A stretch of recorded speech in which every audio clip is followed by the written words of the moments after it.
We've got Payotime and Me No Borders Sports. More for you in just a moment.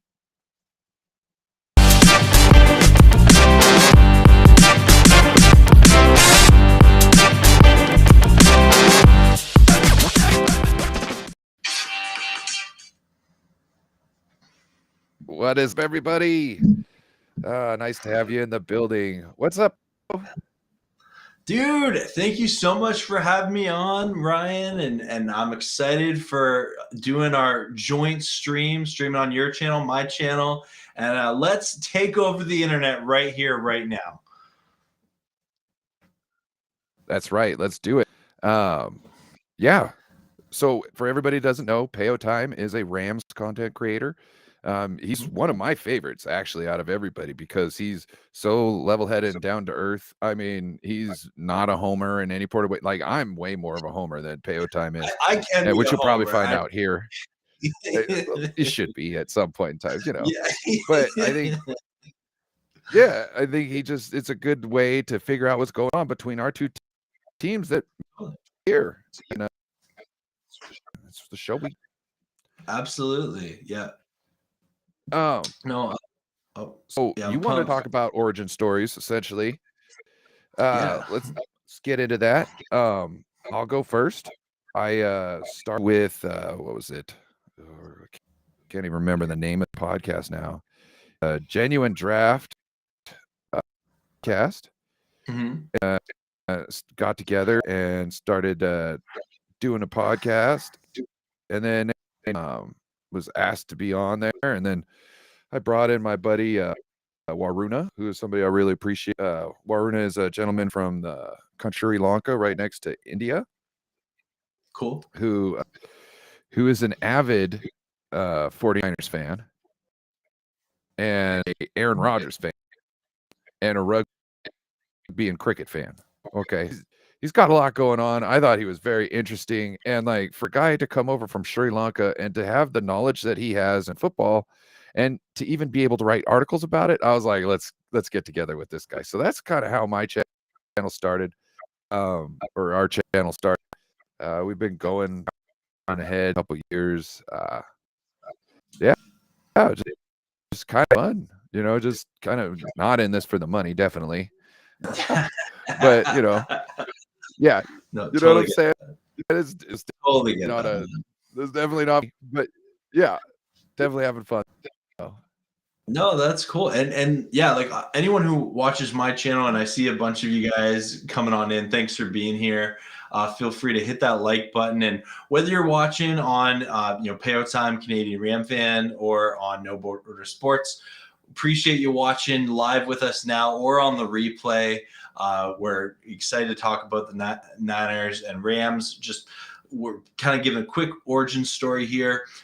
So Ryan, that's really cool that you're, coming into this YouTube thing. And, I definitely think if you're going to do this sports thing, you have to enjoy it to some degree to do it, because you have your moments where you get a video or a live stream where you get a bunch of people watching, but then, you have those other streams that there's not that many people, and you have to enjoy it, whether you're talking to, no one or you're talking to everyone. Right. But I feel like you're the kind of guy.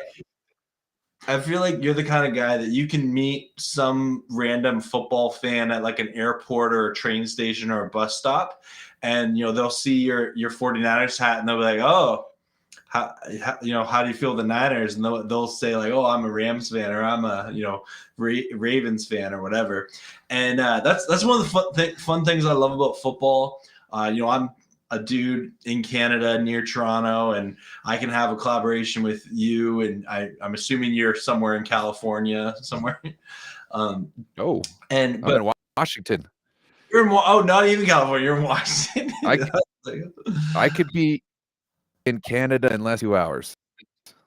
Okay, cool. Oh, I could hour if I want. You're almost as much in Canada as I am. I'm just saying, I could be in BC probably about an hour and 15 minutes. Cool. That's cool. But yeah, simple start of my channel was a couple of years ago, the Rams lost to the Jets in the regular season. and it was one of the most embarrassing, frustrating losses. It was the game I gave up on Jared Goff, and I was with Jared Goff for a long time. And I posted a reaction of that for my friends, but it got a little bit of steam. It didn't go like viral, but it got a couple thousand views.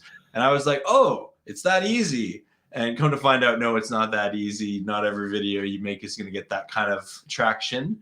But a couple months later, I decided, you know what? I really like this. I don't have any Ram fans where I live. So I'm like, this is really cool. Like I can post content and talk to Ram fans like, from all over the world. And so, yeah, that's kind of how I started my channel. And then I started doing watch parties for the majority of Rams games whenever I could. And that's just a way that kind of got to build a little bit of a community. And I see a number of them in the chat and appreciate y'all being here. Yeah. And yeah, it's a fun time. And I want to encourage you. Pardon? Oh, AutoCon's trolling you a bit there, Ryan. Let me rephrase this, Ryan. How does it feel? And again, I want to respect that there is a fandom that hurts. I am happy that the Niners lost, being a Rams fan, but I do want to, you as a fan, is it hard, like back-to-back seasons, having your team lose in the conference final? Like, what are your feelings towards that? So it'd probably be a little different if the last conference championship didn't kind of go the way it did. You know what I mean? Like we feel like we were chipped out of, you know what I mean? Not that we were owed anything, but that we feel that, if that one thing hadn't happened, there would have been a great game to watch. That whole game would have been just on the edge of your seat.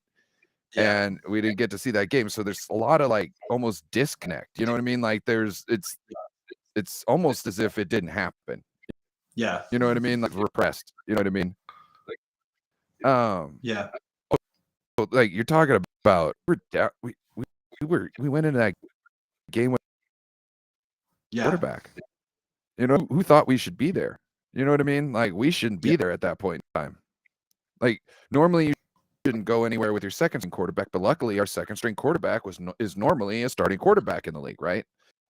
But then your third string quarterback, who the hell thinks that a rookie coming out of the 7th round, last pick in the draft, is going to be able to carry any sort of water, much left, 2 buckets and going uphill? You know what I'm saying? Like it's crazy. No, totally. And I think that like when watching that conference championship game this year, once you kind of realize that Brock Purdy couldn't throw past 5 yards, you were like, this is kind of like, hard to watch at times because it's not the Niners' best on the field, right? And I think given the injuries that the Niners sustained this year, it was quite impressive that they made it to the conference championship game. And I do think that the Niners have, and I'm sure you know a lot about this, but the Niners have a lot of question marks this offseason, like most teams. But what are the Niners going to do at quarterback? Is it going to be Brock Purdy? Is it going to be Trey Lance? Are either of them going to be healthy enough for the start of the season? And do the Niners have to look into, signing a veteran, and, what's that going to look like? Before we go off at that, I just want to have you answer one more question for me. How did you become a foot? Now, since I live up here in Washington, I get to talk to a lot of Canadians, and normally the ones that like football became football fans because of a hockey strike. Now, is that your story? No, it is not. I very much come from a football family. Everyone in my family cheers for a different team. But we would it keeps getting in and out. Yeah. But we would essentially we would go to church on Sunday, and then we would come home, and we were a family of 6. that just watched football for 9 hours straight, and it was awesome. The year was 1999, and thanks, Brian. And then that was the year that like Kurt Warner went from grocery store shelves to MVP. And as a little kid, I was a huge just like Kurt Warner, Marshall Faulk, Torrey Holt, Isaac Bruce, Ricky Prohl, and Orlando Pace. No one talks about him enough, but he was a fun O lineman. And just Orlando watching Pace the greatest show on turf offense, the way that it was, and even like Coach Dick Vermeer was just such a great coach, and I liked hearing his press conferences. And so they won the Super Bowl that year, and that was very much like, okay, they're my team. And my brother, who's older than me, he was like, whoa, if you pick a team, like they're your team for life. You can't be a bandwagon fan. He told me that as like a little kid. And so I have stuck with the Rams through the highs, through the lows, and everything in between. And I'll always be a Rams fan my whole life. And I'm honored that I get to, do this whole YouTube thing and talk about the Rams, talk about like, not like, there's talking about like the breaking news, which is fun, but like I enjoy talking about like, okay, who are the Rams going to have as backup guard this year? Like, the little details that like mainstream media would never talk about, but Ram fans are like, yeah, we need to make sure we have good backup guards. Well, I'm sure you guys need tackles more than guards. I was just yeah. Yeah, no, you're good. It's the same thing with us. Yeah. Also, I had a friend too. He's obviously an American fan. So he's, always he loves to trash on Seahawks fans and whatnot. He liked me, for the fact that I was a Niners fan, and it's Niners Seahawks rivalry anyway. So I told him, I said, look, I love you shitting on the Seahawks fans, but when it comes down to it, you ain't got a team, bro. So like you essentially got no reason to even be talking. Like yes, you could, be a fan of the NFL, but like you're not picking a team and opening yourself up to criticism like everybody else is. You know what I mean? And it's kind of, a coward move. So he decided between the Falcons and the Saints. And then they played one night, and he's like the winner of this game, they might get my vote. So the Falcons won. He went out, that was his new team. I think they won like 5 straight games. He went out, bought a hat. They hadn't won a game forever since he bought the hat. That's brutal. Yeah. Shout out to Rusty Knuckles, the Falcons fan. That's funny. I know that like I had a friend who I lived with who I got him into football, and he told me he's like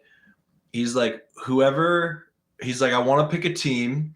Whoever has the heaviest linemen in the league, they're my team for life. And this is back in like 2012, and there was a offensive lineman who was like 370 something pounds. He was like a third string guard for the Baltimore Ravens, and so that's how he picked his team.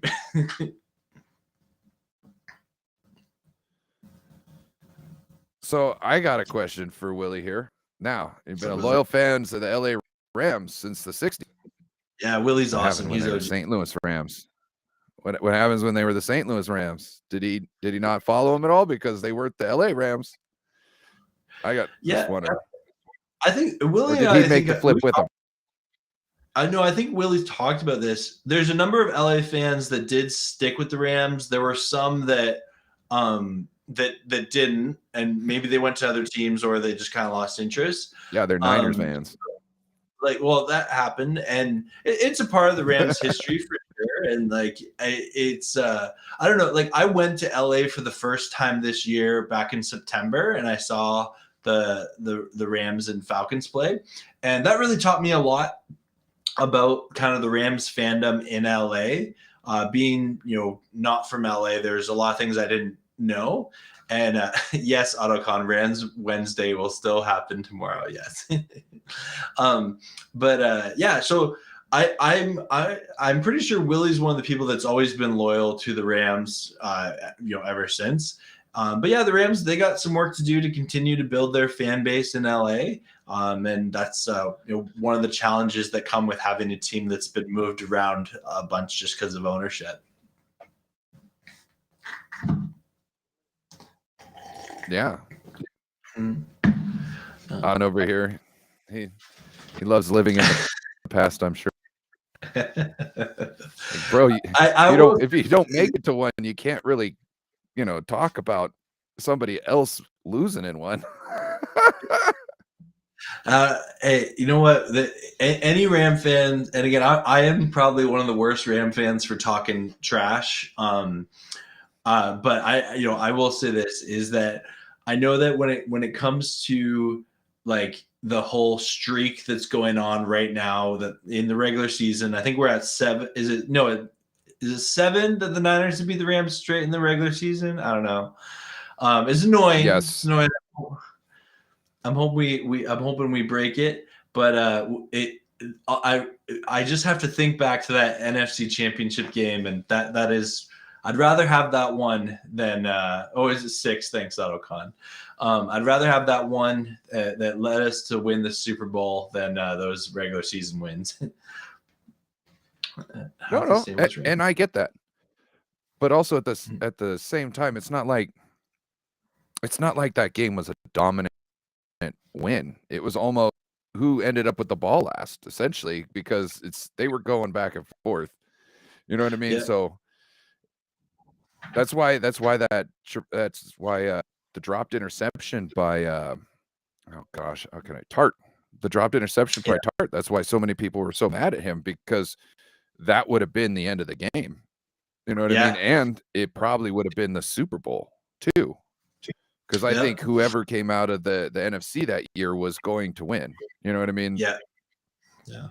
Well, and the reality is it's dangerous to play those what if games, with yourself, because you can go down a rabbit hole for a long time with those, for sure. But yeah, that's why like he was talking about the NFC Championship against the Eagles, that like we don't say like, oh, we would have won that game. We're just like, hey, that game would have been good, right? We're not going to say that we would have won, because we don't know, but that game would have been a lot quicker, because the moment that same play that Brock is getting hurt on, Brandon Ayuk is open by 5 yards across the middle of the field at that point in time. And the reason why the Deebo Samuel and Brandon Ayuk were putting their money on the Chiefs was because they knew their scheme, and they had 100% confidence that they were going to break the Eagles wide open. They just weren't able to do it at all. And they were like, well, team's still not, we didn't get to use it, so we didn't break their defense. So their defense doesn't know what their issue is yet still. And that's why they were like, Kansas City's going to figure it out. If we can figure it out, Andy Reid's got it. You know what I mean? He's waiting. He's hoping we don't figure it out before him. You know what I mean? Because he doesn't want to have to go back to the drawing board. Yeah. So. Yeah. Well, maybe I see we got a good crowd here. Maybe do you want to talk about kind of some of the stuff that's going on right now with the Niners? What are you thinking of this offseason? What are some of the big decisions that the Niners have to make? Well, if you want to know about the Niners, let's get into that real quick. I don't know about AutoCon. Seems like he's coming down with a fever, thinking that GG's play was anywhere close to Jalen Hurts. Like, Jalen Hurts could have almost been that Super Bowl on the losing team. You know what I mean? You know what I'm saying? That is not how we describe Jimmy G's performance in the Super Bowl. Let's just say AutoCon and myself and many other Ram fans were big fans of Jimmy G on the Niners. We would love him to stay your quarterback. Oh, I'm sure. We wanted Jared Goff to stay your quarterback. We wanted Cliff Kingsbury to stay in Arizona as the head coach. Right? I'm so glad they still have Kyler. Yeah. So as far as the 49ers, okay, so right now, one of the biggest things is our right tackle, McGlinchey. He's a free agent. He's the supposedly the second best in the league. 49ers fandom most of them, I would say, I'm going out on a limb here because you could never tell how they fall when it comes to the 49er faithful. Half of them I'd say want McGlinchey gone, or more than half want McGlinchey gone because he's a hell of a run blocker. I mean, in the NFC Championship against the Eagles, see him take 3 people out of the play and with one, essentially with 2 blocks. He takes one guy out of the way. There's another guy can't come back towards the play, and right before they break the plane, he turns around and grabs another guy, the safety. You know what I'm saying? So he blocks 3 people on one play and essentially helps the succeed, right?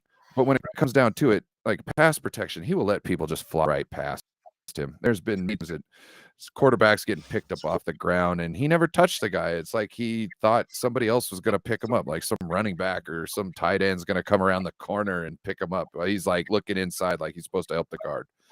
So we're really frustrated with that. But the other thing is there's nobody really in the draft. And when we want to make moves other places, it's hardly going to fetch 16 million. And we're looking for an upgrade on him. What, we got to have to pay like tight end money to get somebody worth protecting our quarterback that just got injured, whichever one that's playing.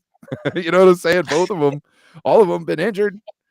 Anyone that took a start this year, they left the game on a cart. You know what I mean? So there's that. And then we've got safety. Okay. Now we had Nico, which Jimmy Ward, call him Nico. Jimmy Ward kind of lost his position. They told him pretty much Jimmy Ward's like, hey, I want my safety spot back. And Kyle was like, well, you're going to be riding the bench then. He's like, if you don't want to play nickel, then you're going to be riding the bench. So Jimmy was like, well, then I'm going to play nickel then, damn it. So I don't think Jimmy's coming back. There might be a little bad taste in his mouth from being told you either play nickel, you ride the bench. Also, he's got maybe 1, maybe 2 years left. So he might be going out trying to get that last bag. Who knows? And then you got Sean Gibson, who's the one who they told him you're either playing slot or sit on the bench for. He had a great year. He was like close to retirement, comes back, plays on the Niners, has like 5 interceptions, has a great year. Everybody wants him. Now he's like, hey, yeah, I'm thinking about coming back. We don't know if he's coming back to the Niners yet. We don't know what kind of deal. We don't know if he's willing to take a little bit of a deal to try and run it back and get a touch or a Super Bowl or whatnot, make an attempt. There's that. Now we've got Nick Bosa that we've got to sign. We just tendered Juwan Jennings, which was a big question mark in our minds. Like, we know we have to go forward and pay Brandon Ayuk next year. Like, we can't just let that guy walk. He's our true number 1 wide receiver. That guy can run. You saw how he made Ramsey look stupid on that end zone, that one play. You remember that? I can't remember who it was. They threw it to the other side. But if you looked at Brandon Ayuk, like Ramsey was like almost 8 yards away from Brandon Ayuk by the time he got out of the break. Like, he had just broke him down so nasty. And we can't lose that guy. You know what I mean? Like, so they tendered Juwan Jennings because he's a very good third down. He's a good slot. He's a chain mover. Yeah, like, chain. Yeah, mover. He's like a small Anquan Bolden. Okay. Yeah, if I remember correctly, in that NFC Championship game, he caught a ball short of the first down marker. 2 Rams players grabbed the ball. Like, he had the ball like this. The Rams players grabbed by the ball, and he drug both of them across the first down marker by the ball. I do remember that, yeah. Because we need to get this first down. Like, sorry, those are the type of people you want on your team that know it's third down and it's long and we got to get this or we won't be in there. And he wills himself to drag 2 grown men across an imaginary line just to get another chance. You know what I'm saying? Those are the type of people you want on your team. Yeah. And then we've got our defensive line. Okay, so a lot of people want splash play on the defensive line.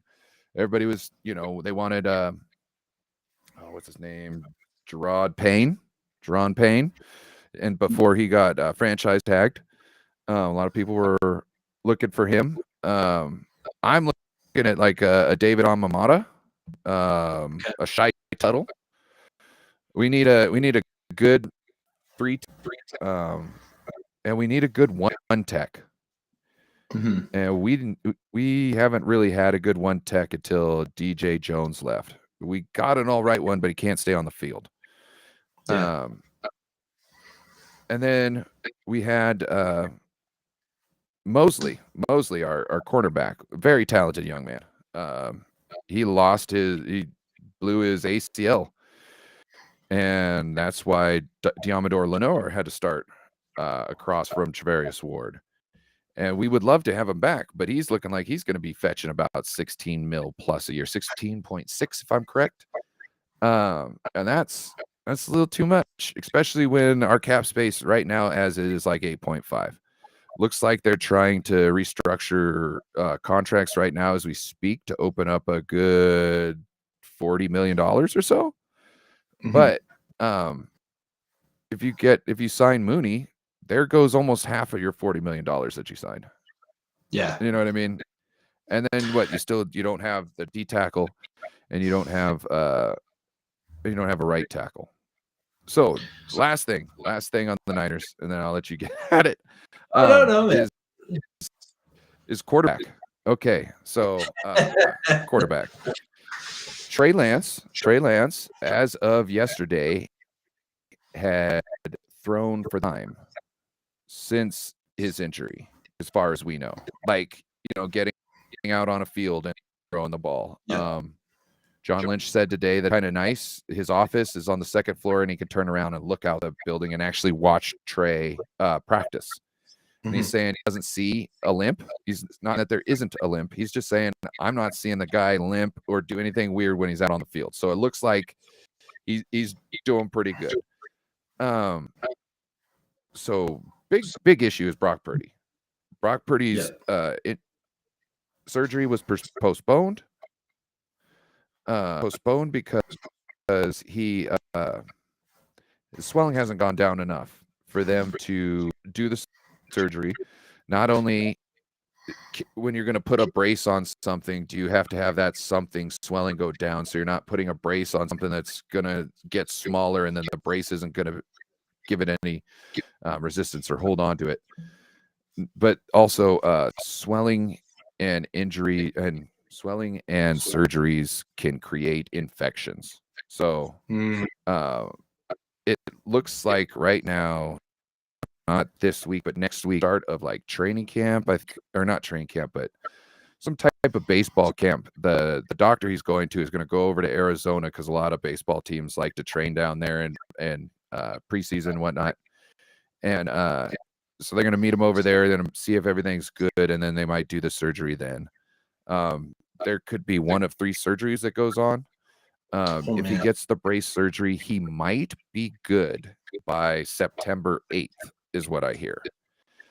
So, like, he would be able to maybe play in the first game, but I don't think after one day of being clear, you're going to be able to just go in there and this and that. I'm sure Kyle's going to want somebody who's been practicing with the team all through camp. So that's that situation. Every other scenario pretty much pushes him out almost half the season, if not the whole season. And so that's where we're at.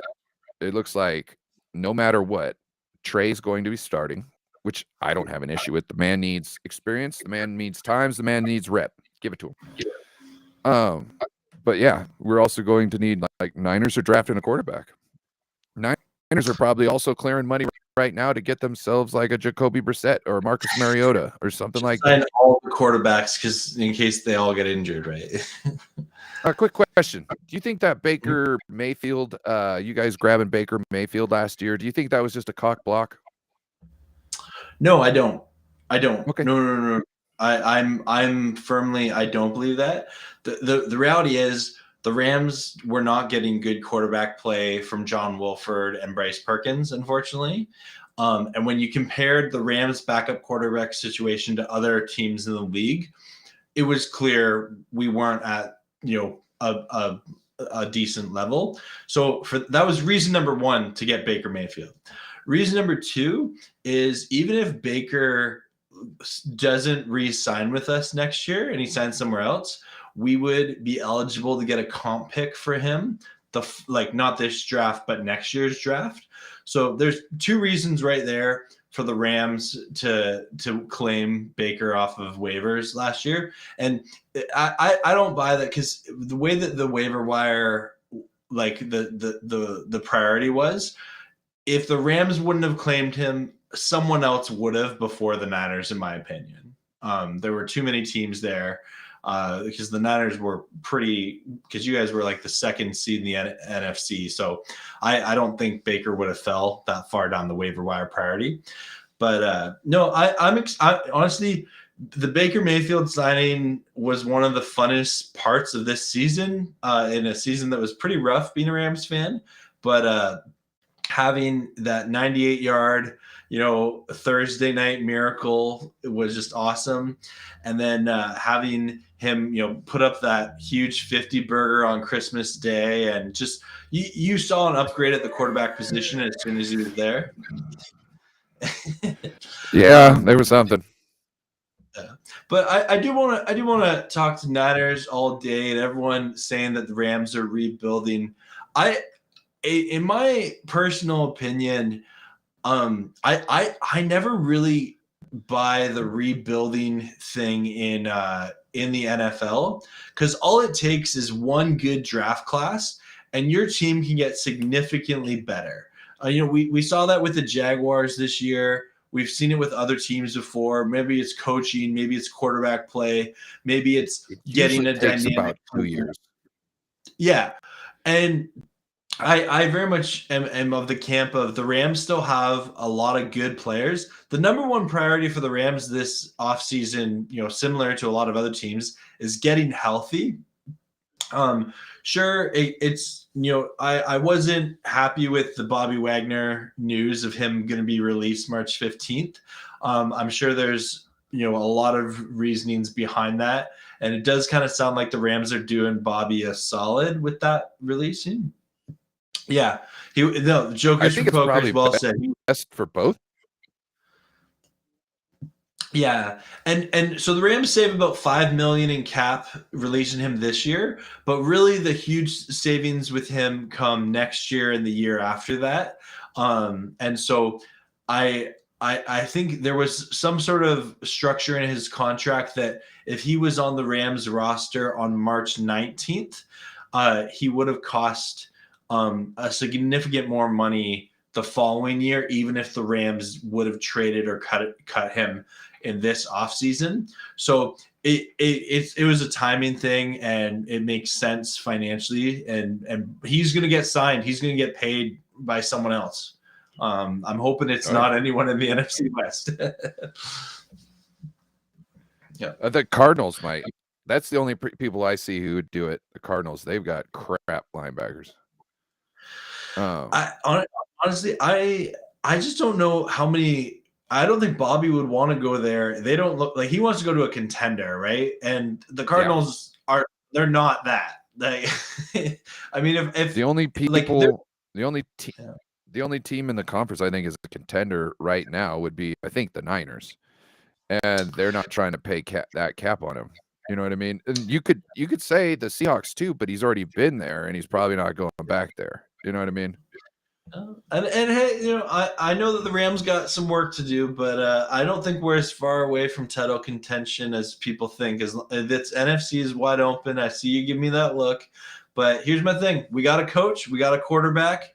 You can do some stuff with that. Yes. The thing was that what I always thought was your knock was you had talent on the team, but it was just in certain spots. It wasn't like rooms, it was players. You know what I mean? You had Jalen Ramsey, you had Aaron Donald. Who's the rest of the people on the defense? You know what I mean? Like, I obviously I know some of the guys on the defense. When you look at it, those were kind of the guys on the defense. You know what I mean? Like, everybody else was just filling in and kind of helping out. And when I would push back on that politely. I think of like Greg Gaines did well for us. Michael Hoyt, Canadian, got to shut him out. He had some good games in there. We definitely have like star power, and there was a lot of reliance on that. There were role player contributors. Now, the Rams have I believe 26 or 27 free agents this year. And so a lot, like, we are going to have some roster turnover this year for sure, more so than we've had the past 2 years. And I don't know, sometimes with roster turnover, there comes an opportunity with that. Like I said, if you get a good draft class with people that can contribute right away, if you get some strategic free agent signings, that's something to look out for. And yeah, I don't know, like, I know a lot of people are talking about the Jalen Ramsey trade rumors. I personally don't want him. People in the chat are having a great time. This is what happens when you get Niners fans and Ram fans together. This is got a chat that you get. Love it, everyone. Love it. Oh yeah. Like I love that people are trying to figure out how old somebody is, saying, "Oh, you probably weren't alive for." Yeah, well, funny. I was alive for 4 of them. You know what I mean? That's cool. Like, I was born a couple months after the catch. Okay. Yeah, this guy right here. Now this guy right here, he's been alive all 5 of them. Oh wait, platform. no, he's been 4 too because he just turned. So no, that was a false statement. Same as me. But like we got Beto. Beto was, you know who Beto is, right? Yeah, Niner Sickness. He's been around for a while. Niner Sickness. He went to every single Super Bowl in the stands. Every single Super Bowl win in the stands. Yeah, you know what I mean. So, like, I wouldn't worry too much about it. Yeah, and I think the thing is, like, when your team wins the Super Bowl, people can talk all the smack that they want. It's still your Super Bowl, right? Whether it was so long ago or whether it was just last year.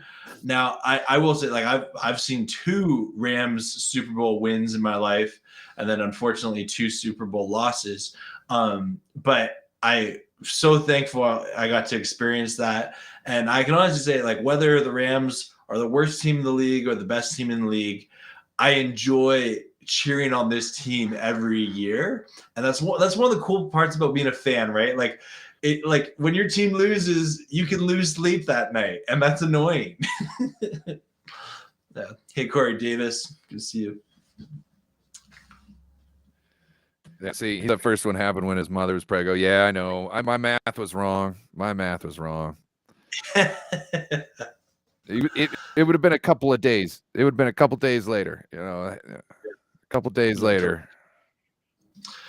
But I don't know. It'll be interesting to see, if the Niners and Rams can have productive off seasons. But I'm not sure. Wait, Brian has a question. Do you remember me asking you about the watermelon heads? Oh yeah. Yeah. Oh yeah. No, I had to look into them. Yeah. I knew, like, there's a tradition way back in the day that, like, people would go to the LA Coliseum with watermelons on their heads, and they're still around to this day. And when you go to a Rams game and there's this group of Ram fans that wear watermelons, it's really funny. So let me know your off-season woes. I told you all about my my issues.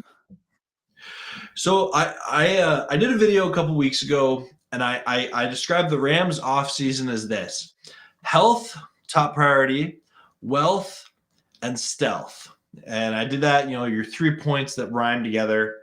Makes kind of an easy thing to remember. So health is what the Rams need to focus on. We have had a number of players, from Cooper Kupp, Matthew Stafford, Aaron Donald, our O-line decimated by injuries this year. I think we had 22 different offensive linemen. Aaron Donald staying. Yeah. Okay. Yeah. But yeah, and I'll say this, like, I go back and forth on what the Rams are doing this year, like most Ram fans. I know that there's a lot of speculation with where Jalen Ramsey is going to be traded. I personally don't want him to get traded. I like Ramsey. I think he brings an element to this team that is rare. And I know people say like, oh, he gets burnt and things like that. Oh, that's awesome, Corey. But it started in Anaheim. Thanks, Jokers for Pokers. Yes, thank you for correcting me on that. Yes. But I'm of the mindset of if there's an opportunity that you can get a decent draft picked haul for Jalen Ramsey, I understand there's significant savings cap wise in the future, and then if you can get some draft capital, maybe that's an opportunity to help kind of. What do you think he's worth? I personally think at least a first, I'd say a mid to late round first, and then either kind of a third and a late round pick. So like a third and a sixth or a seventh. So first, I'd say like a first, a third, and like a six. Yeah, something like that. What about a? Oh gosh, that's a lot. Well, and the reality is, there's a lot of teams calling about it. CMC was cheaper than that. I'm pretty sure. I think he was.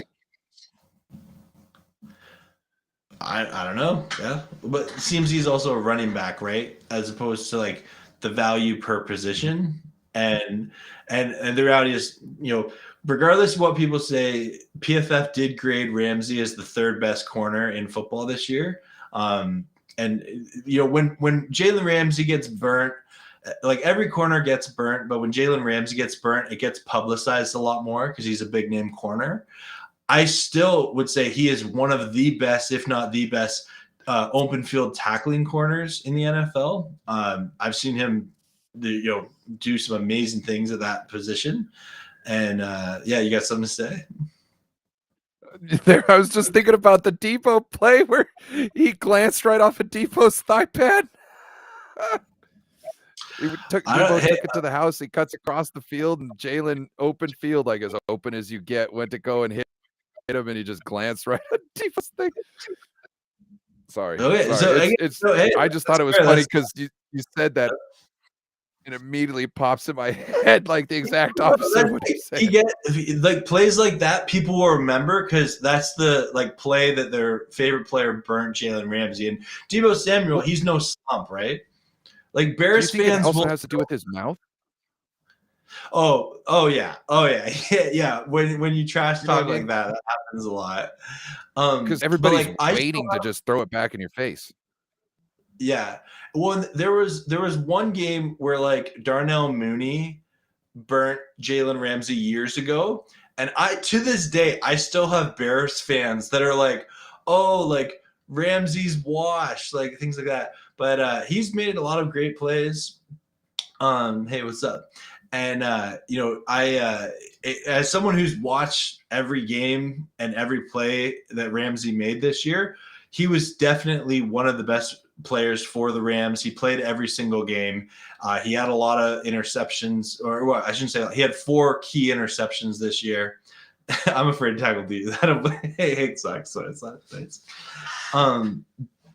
But yeah, I'm definitely a fan of Jalen Ramsey. I wish he would stay, but I do understand the opportunity that comes with trading a 28-year-old corner. And we'll see. Oh yeah, it's Sentry. Yeah, do you remember the Nick Scott hit on Debo? About the one where he came to the edge and it just stopped Debo and then Debo just popped up and went around? Or was that Jalen Ramsey? No. I can't remember. It was last year it was Nick NFC Championship? It was in the NFC Championship game, and Nick Scott, or Brick Scott as we like to call him, he just delivered a huge hit, and the ball went incomplete on Debo. Yeah. But it was one of those hits that I felt that. Okay. Well, hey, I'm glad somebody's getting one on him. Right? Yeah. But honestly, dude, like Barry I don't Baller, know. what up I'll to be honest you? with you. Yeah, Bay Area ball is awesome. I'll be honest with you, like when it comes to the whole like Jalen Ramsey thing, I think like I try to think about it more of, there's there's strategic reasoning for wanting to trade him, but at the same time, if you do feel that he continues to contribute to this defense, I'd be okay with keeping him around for a lot longer. But I do kind of get the vibe, and just given the market that's generating for him, I've heard rumors of so many teams that are interested in trading for Jalen Ramsey. So I do expect him on March 15th to get some sort of news on my phone that Jalen Ramsey has been traded. Yeah, I personally don't think the way you had been using draft capital was sustainable with your team. You know what I mean? I didn't think it just giving away all your picks are the best thing, because like so many things you could do with picks. Like you can move down and make one pick into 2 picks. You know what I mean? If you take that 3rd rounder, lump it with the 1st or get one player, you can only get one player. If you take that 1st rounder, move down a little bit, get another 1st rounder and maybe a 4th or 5th rounder, you take those 2 picks, turn them into 3 or 4 if you need to. You know what I mean? And really help your team, especially if there's guys in the drafts. And also and I don't think that the Rams looked to like the people joke about them never having a 1st round pick, and I'm like, for a lot of reasons I'm okay with that. But the Rams do have draft capital in the 2nd round. They've done very well at drafting in the 3rd and 4th rounds, and so I understand people joking about that, but we'll see. I'll see Autocon. But I am curious. What was that question about the rugby scrub? Oh yeah. So that was actually from a show. That was a question from a show yesterday that I had. That was still on the screen. But one of the people, Ted H. I don't know if you know Ted H. He's really good at keeping receipts on Twitter. So if you ever start talking with Ted H on Twitter, don't say anything too outlandish, because he will save it and then he will bring it back later. He likes to keep his little box of chocolate. Keeper. But he wanted to know if the Eagles rugby scrum, their short down yardage play, if that should be banned. And I'll tell you what, I'll just ask you real quick, and then I'll tell my piece. I don't have a huge opinion on it, to be honest. Like I like, from my initial reaction, I'd say no. I don't think, but again, it hasn't been. I like, besides the few times I saw it in the playoffs, I can't say that I watched it all year. And like, did they get away with a lot of junk because of that one play? I wouldn't say they got away with anything. They just made almost every single short yardage play with that play. Yeah. I think that I watched the Saints stop them once, and I think they got stopped once in the NFC Championship, or not of the NFC Championship, but once in the Super Bowl, if I'm not sure. Yeah. But to me, I think it's going to play itself out. Like, there's no need to get rid of it, because it's going to get used by other teams until it doesn't work anymore, until somebody figures out a way to prevent it. And we've already seen two teams stop it. So if people can reproduce that same type of outcome, then they're going to have to figure out something else. It's not going to work every single time. They might have to go back to the quarterback sneak, because what they're doing is essentially they're just getting lower pads. They're pushing the defense. They're getting underneath the defense, so the defense can't push anything. And then the quarterback can essentially lay down on top of everybody for the first down. The way to defeat it is just to get underneath the offensive line, so they can't push you. You could push them, and then your linebackers and whatnot go over the top and grab the quarterback. So essentially it can be defeated right now, and there's no real reason to stop. The real cool thing is going to be what happens on the back end of that play, because once people start stopping, you've got all the running backs and the wide receivers in the back that you can toss. You can do so many things out to. That's where it's going to really become cool. So I'm all down for the rugby scrum. I think it's good. I think it's shows that football is that like chess type of game. It's like what is it? Somebody said that rugby was a game made for convicts played by civilized people or something like that. And then football was like just hell of violence, but it was made to, like it's you have to be the smartest. You got to be really smart to play it because there's so many moving parts, and everything has to be in sync, totally perfect. That it's like it's crazy stuff. So yeah, I just sorry, I got a phone call. Oh, Hollywood. Yeah. It's funny too. My homeboy Rusty Knuckles, the one I was talking about. Yeah, I haven't heard from him in a while, and all of a sudden, right now, he calls me. Oh, look at that! We got a super chat from our main man, Aaron, Aaron. from 49ers First Takes. Super chat. What up, Ryan? What is up, my guys? Awesome, man. Yeah. No, thank you, Aaron, so much. Appreciate you doing that.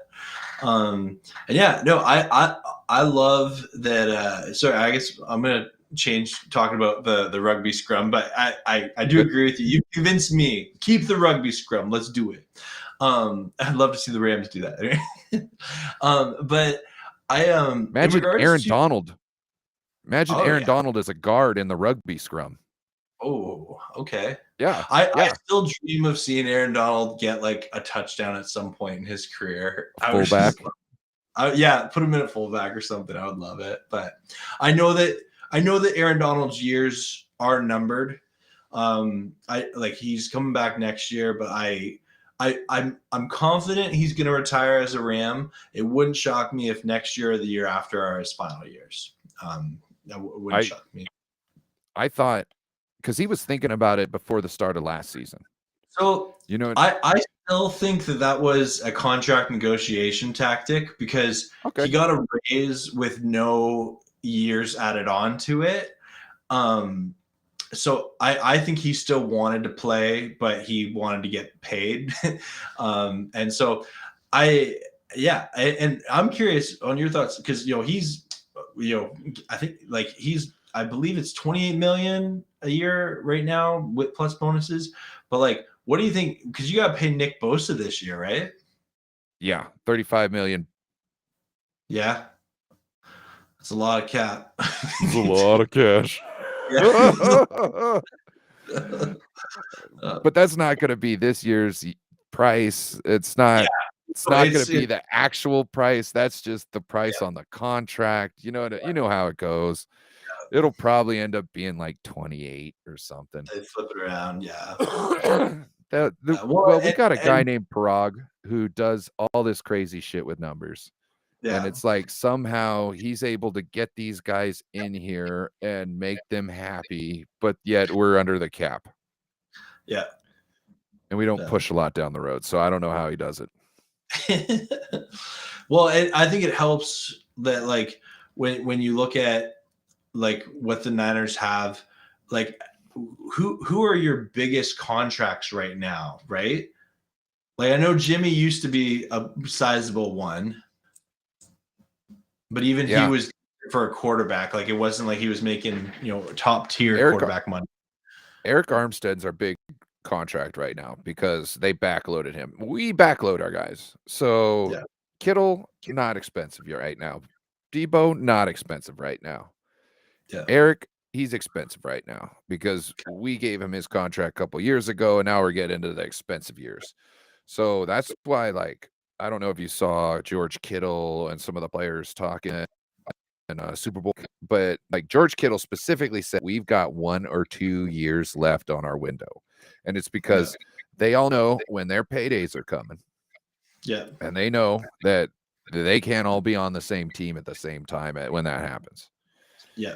And they know they can restructure, they can do this and that, but that's delaying the inevitable. So unless unless 49ers draft extremely well,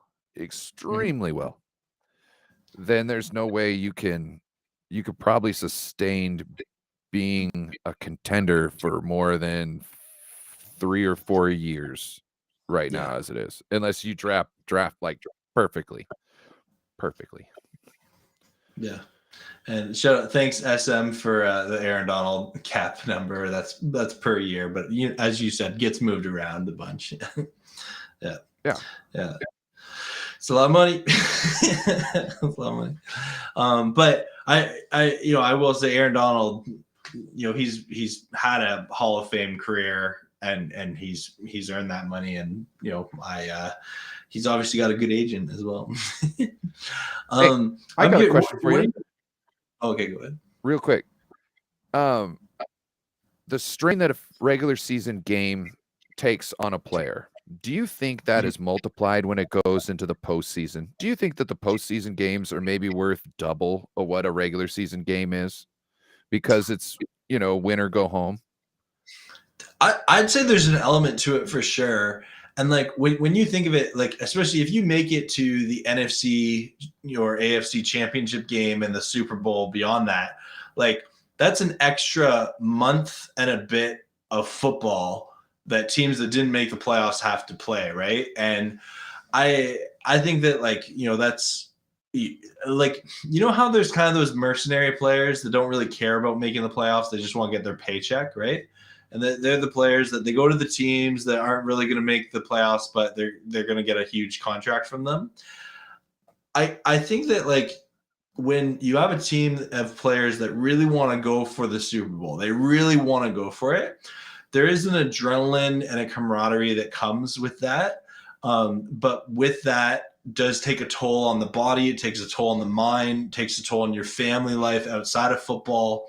And the relational side of football is so important, right? And I think that if you can get a locker room of guys to really buy in that, whatever we got to do to get us to the Super Bowl, let's do it, right? I think even that mindset will take more of a toll on players than players just being like, hey, you know what, we're gonna have a good year here. Let's try and put on a bit of a show. Let's stay safe out there, right? Yeah, jokers for pokers. Yeah, without question, body pays the price for sure. Because that's one thing we talk about the 49ers and like George Kittle. You know how that guy plays. Yeah, he's physical. He's physical. And they practice like that. I don't know if you know that, but the 49ers are probably the toughest team when it comes to practicing. They practice like they play. Yeah. And not a lot of teams do that. And we've only found that out by other players going to other teams and going, man, this is easy. You know what I mean?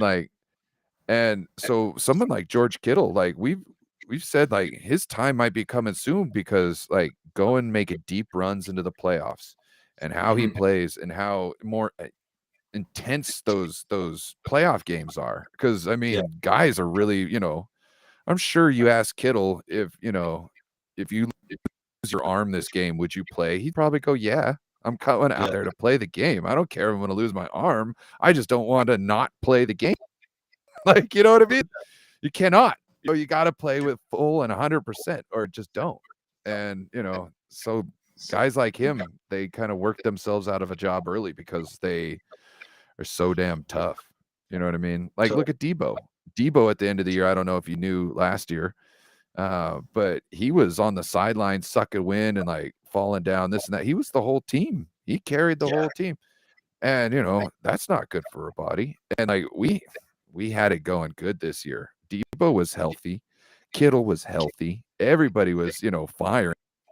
And then Purdy. Yeah. And to be honest, and not that I was cheering for the Niners at any point, but I was cheering for Brock Purdy. I love the story. I love, I think he's a class act in the way he handled it. Oh, thanks, Corey Davis. Hey, the roundtable, awesome. Good hands with Nick from Rams Superfan. But no, I don't know if you knew that I was on the NFC West roundtable and I enjoyed it. But yeah, just some life happened and couldn't commit to doing that show every week. So yeah. It's all good. Stuff happens. So I'm curious. I got a question for you in regards to this. Yeah. Is when you look at the 49ers and their team needs and things like that, do you like, is there a specific direction you would like them to go early in the draft this year? Right now we have 99, 101, and 102. Those are our first 3 picks. Mm-hmm. Where we go with our first pick doesn't really matter, because we're picking like essentially 3 times in a row. Yeah. The only real thing is there somebody who has slipped that the Niners have got their eye on? Because this, just to be honest, we don't, as fans, we don't know what the Niners are thinking. Every time we think we know, they do the exact opposite. Okay. And when some, you don't know how many times I've seen on Twitter, someone's like, "This makes no sense," and I go, "That's exactly why Kyle Shanahan." And then if it makes no sense, it's exactly what Kyle Shanahan's going to do, because every time we go, "No, that makes too much sense to do it this way," and then it's like, "Oh no, here we go." It's like, look at Jimmy, like it was made too much sense to just start Trey, but he couldn't. You know what I mean? He couldn't, and he couldn't. And then look at the situation we are now, 3 years later. You know what I mean? Trey still isn't the starting quarterback because he hasn't, had enough time to play. We don't have a Super Bowl the Super Bowl win that we tried to go and get because we thought we had a better chance with Jimmy. You know what I mean? There's lots of bull crap. There's lots of risks and decisions that didn't play out ideally, right? For the Niners. Right.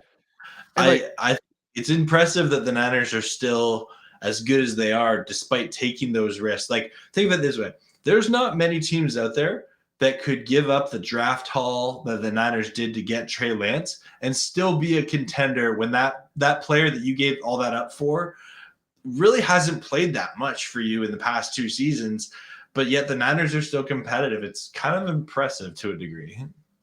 No, it totally is. And some of it is because of that offense. The other is because of that defense. They built that defense so damn well that it can carry the team.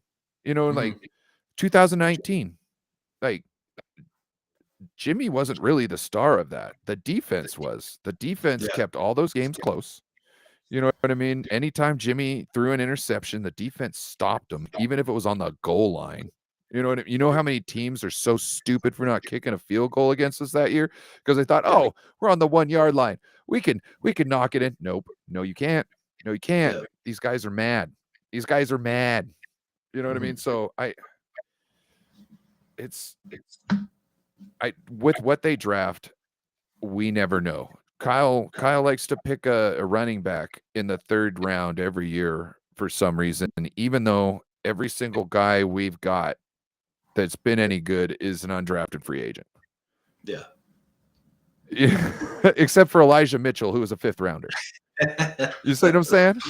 But yet you think that we need to spend 3rd round picks on running backs that you can go and get for free. You can go and get for free. You got a plethora. You got the pick of the litter at the end. You can go and get whoever you want.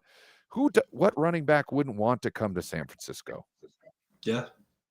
You know what I mean? If I was a running back, that's where I want to go, because he's going to run the hot hand. And when the hot hand goes down, he's going to run the next hot hand. And the offense, the scheme itself does a lot of the heavy moving. You know what I mean? So as the running back, I just have to be decisive on my hole. I just have to be decisive on hitting my hole, and I'm going to do great in this system. So I don't see why we have to spend 3rd round picks on people. Also, another thing, Kyle, with his first pick in like almost every single draft, has gone defensive line, whether it's edge or it's tackle. And it's usually edge. And well, there's been linebacker too, but that was, anyway, but he's going D-line every year. Yeah. Well, D-line this year, when your first pick is in the 3rd round, who are you picking in the D-line that's really going to do anything good? Yeah. You know what I mean? It's not like you got a day one edge rusher that you're picking in the end of the third round. Yeah, no, and I, it's interesting to, and in contrast, it's interesting, seeing the Rams. There are some draft patterns of the Rams that you can identify with what Les Snead and Sean McVay want to do.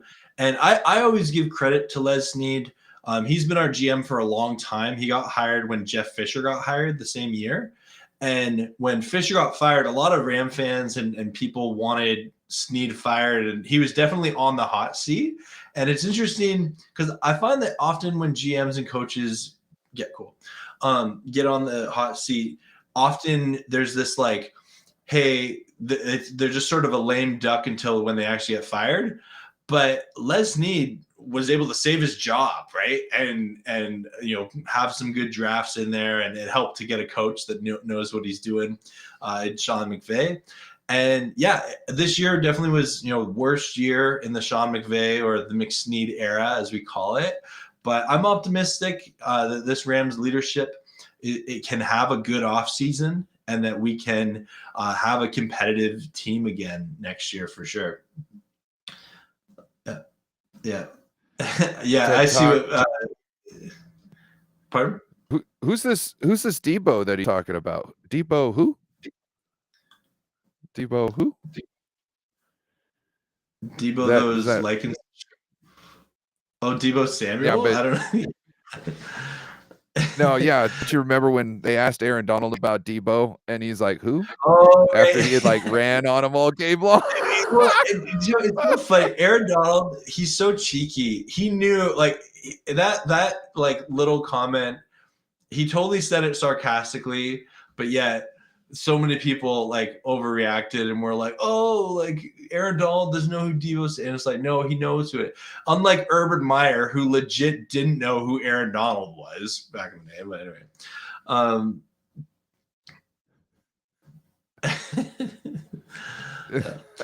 I'm curious. What's SM saying here? We're probably going to have to, let's call it, not press the gas as much and pay a little bit of debt that we've accumulated. All things are, but yeah, okay, that's what Les Snead was saying about this offseason. But I don't know. I'm thankful the Rams are a team that's not afraid to eat some dead cap, and that we're able to get us back to we're not in the same cap trouble that like the Saints or the Giants are in, and I don't know. I think the Rams are going about it the right way. Yeah. Have you consulted the analytics room about that? It's just wondering. Yeah. Wait a minute. Or are you just being off because of your bias? Anyway, I know our time's coming to an end, you said? I got another show in 22 minutes. I was saying, I just let you know we had like 10 minutes left. I didn't know if you had any other points you wanted to get out or anything like that. And actually to the chat, if you could please, all my guys, if you could please go over in the description and go to Payotime's channel, and please go over there and subscribe, and also like the video stream too on your way out. Awesome. Much appreciated. And likewise, anyone who's on my stream, please go over to No Border Sports, give them a like, give them a sub. And yeah, it's awesome that we could kind of do this dual stream like this. Yeah, I think we should do it again. Yeah, man. No, thanks for that opportunity. Appreciate it. Yeah. Is there anything on your mind that you would like to leave with my 49ers fans? Anything you'd like to kind of have them keep in the back of their mind going into this season? I guess just don't discredit the Rams. I know you've beaten us 6 straight times in the regular season, but the reality is the Rams are going to have a bunch of new players next year starting. We have some young players who are ready to develop and take that leap. And if those players do take that leap, watch over the Rams. Don't count them out.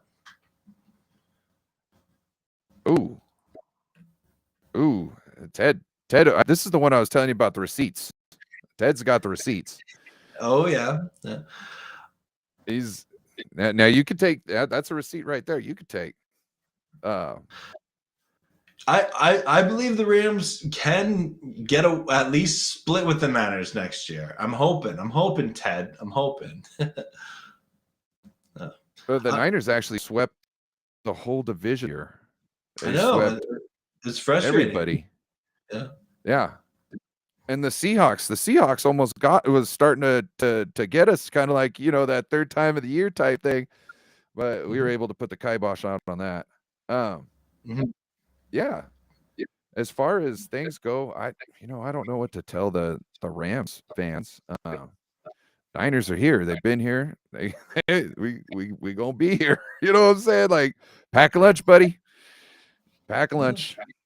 Oh, Only I can and say. I honestly, I'm one of those people that like I love it when the Niners and the Rams are both good, Yeah. and like that's a way more fun rivalry than when they're both like bad, and it's like, oh, can we figure out who's gonna do that? And like I don't know, like do you remember the one year that the Rams and Niners tied in the Jeff Fisher era, and then the second game the Rams did win it, but like a field goal. That was the year we went to the Super Bowl. Was that the same year? That was the same year. We were smacking everybody except for when we played the know-nothing Rams, who hadn't won anything all year, and we lose one and we tie one to those bastards.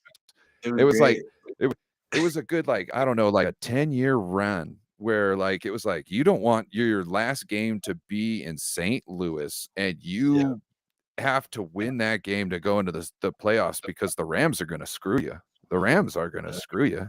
That's just how it was. They were going to. Big thing in the Jeff Fisher era is like they were really good when the Rams were out of playoff contention. It was great. Yeah, like what is that? And they loved him. They loved him. Oh Which, no, I'm not no, saying they shouldn't. No. I would say that like most Ram fans after year 2 were done with Fisher. I distinctly remember the moment I was done with Jeff Fisher. The Rams played New England. About the players. The players loved him. Yeah, okay, yeah. No, they did. But yeah, no, I have no love for Jeff Fisher as a coach. No. Yeah, I know. I've got some like that too. Dennis Erickson. Yeah, I don't know if you know who he is. I do. And my favorite Niners coach of the past decade was Chip Kelly. What the? Why? The guy was so trash. And he wasn't good. He was. I think the Niners should have kept Chip Kelly. Would have loved that. Yeah, it's the same reason why we want to keep Cliff Kingsbury. Like, I think the 49ers Cliff in Arizona. Yeah. The 49ers and the Rams should have got together and offered to pay Cliff Kingsbury's salary for like the next decade. I think that would have been the smartest move ever. Yeah, would have loved it. Even though I'll be honest, I'm not like, you never know with a new coach for the Cardinals for sure, but like Kyler Murray is probably not playing until at least week 9 from what I've read. So there's a lot of question marks on that Cardinals team. Kyler's a punk. I don't like Kyler. I remember his news conference when he got his contract where it said he had to do homework, and he came out to tell everybody that it wasn't in his contract that he had to do homework, even though it was in his contract that he had to do homework. And then he told everybody that he doesn't have to work or do anything outside of work because he does all his work in the building, and he likes to do his work in the building because of everybody in that room has their own roles, is what he said. Yeah. And what I translated, that other people do all the work for me. I sit down, see what they came up with, and then I just go home and play video games. Yeah. And to me, I'm like, I would not pay that man the money. I would have been like, bro, sit out the season. I don't care.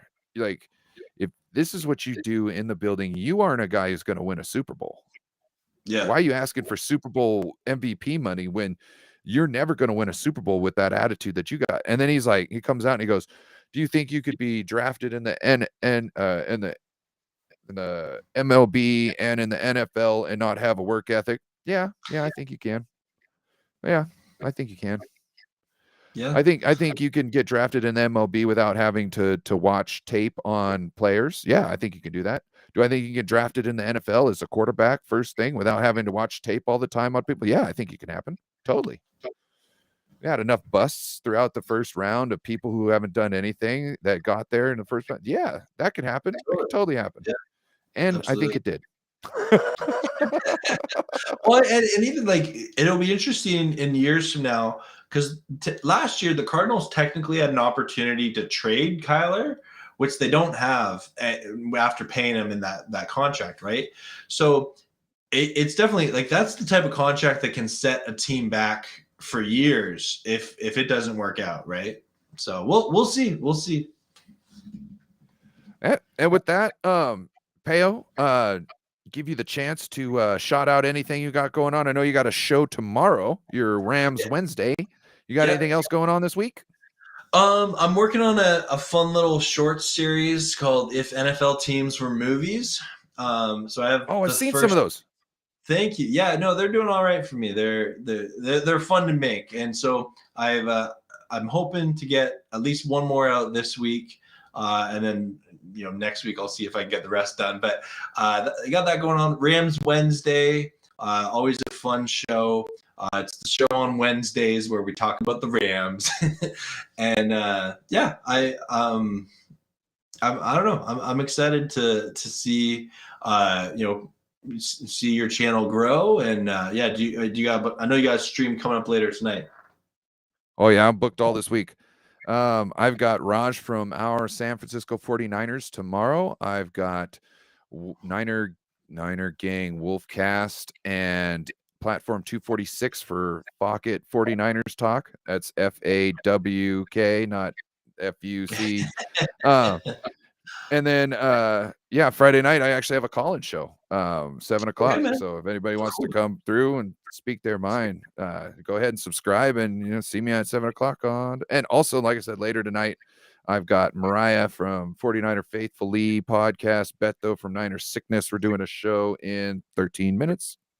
Awesome. Well, you're one of the hardest working men on the internet tonight then. Well, blessings on your content creation, and everyone, thanks so much for watching and being in the chat. And yeah, as always, go Rams, horns up, and peace out. Bang, bang, Niner.